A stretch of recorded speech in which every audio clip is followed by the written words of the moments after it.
Mr. Vitus Azim, good morning and thanks so much for joining us. Yeah, good morning. Sir, is this not a cyclical exercise that annually we'll be doing? Yes, it's an annual ritual.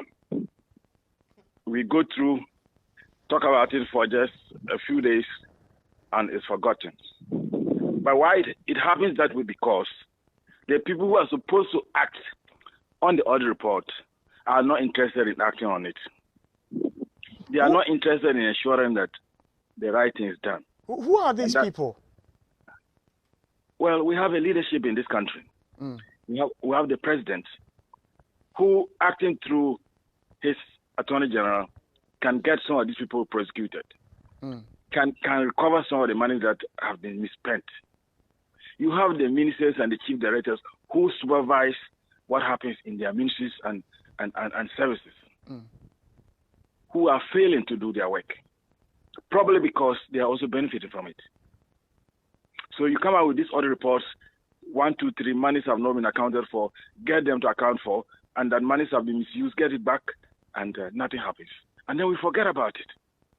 The good thing is that even the following year, the Auditor-General talks about what happened the previous year. And the Minister of Finance is now even required to report to Parliament what action it has taken on some of these things in the previous years. But still, nothing happens. I think our parliamentarians need to sit up. Whether you belong to the ruling party or you belong to the opposition party, you are representing your constituents and, for that matter, Ghanaians.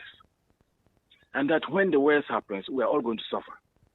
When there was hunger in 1983, everybody was suffering.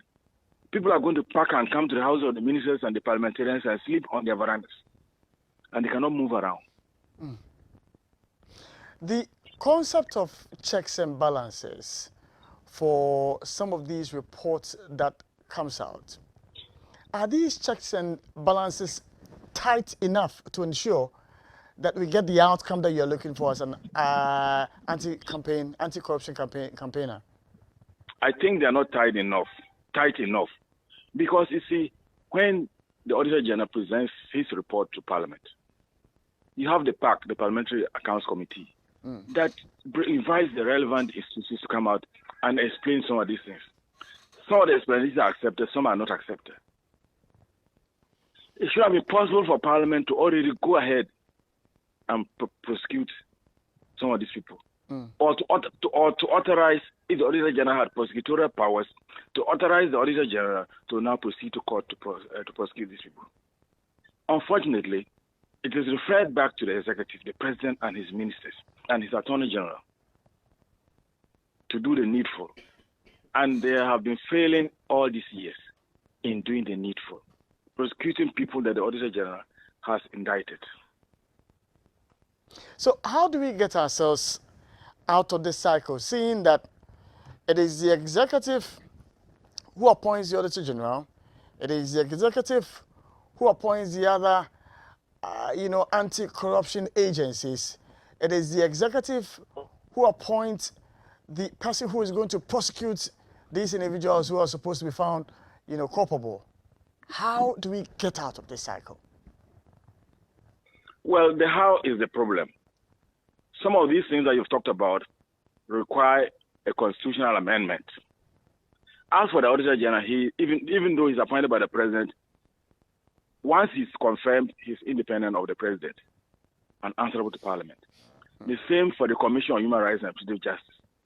Once he has been confirmed, he is independent of the president.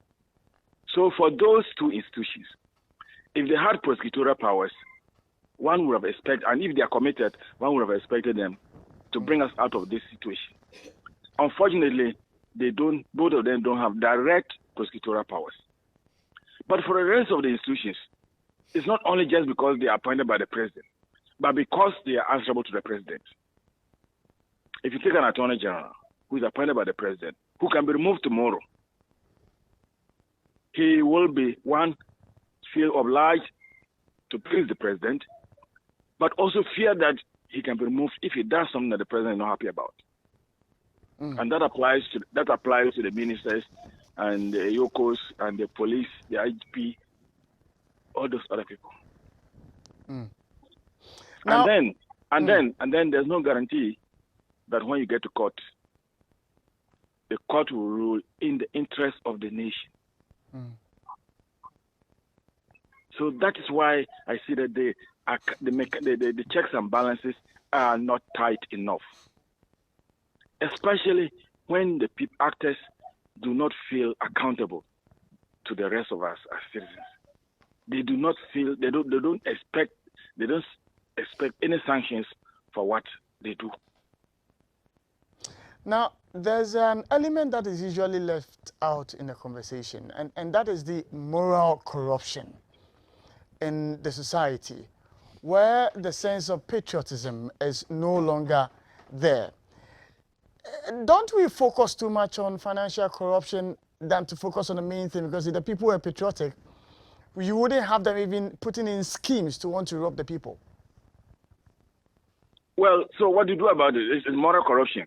It's left to you, the individual, to decide whether it's right to do it or not. And it requires people with integrity. We claim we are highly religious. Ghana is a highly religious country. But when we are doing this, we don't think about it.